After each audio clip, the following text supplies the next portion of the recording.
While Chattanooga remained relatively flood-free today, surrounding areas had a case of deja vu. Waters crested much as they did last August when East Tennessee was declared a federal disaster area. Many of the same areas in northern Hamilton County were victimized again by the flooding. North Chickamauga Creek overflowed its banks to submerge acres upon acres of land. Scores of roads were closed. Many were passable only in one lane. Some businesses were simply unreachable. For cars and trucks that attempted to navigate the flooded streets along Boy Scout Road, the result was more often than not unsuccessful. The most severe damage, however, came to the temporary bridges which were built after the August flood.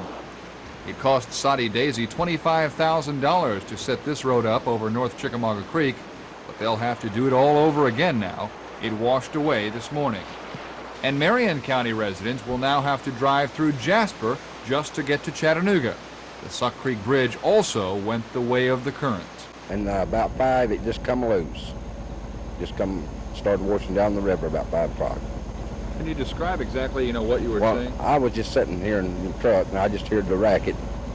And we got out and looked, and I seen this one tower going down the river. Estimates are that it will be at least a week before travel over that stretch of water is restored. For the most part, though, throughout the county and surrounding areas, damage from this flood has been confined to roadways. Luckily, officials were not forced to evacuate anyone. The extent of today's flooding was not nearly as devastating as the mid-August disaster, which brought both national attention and federal aid to this area. But comparing floods is somewhat like comparing hurricanes. They're all bad, and they all cause a lot of damage.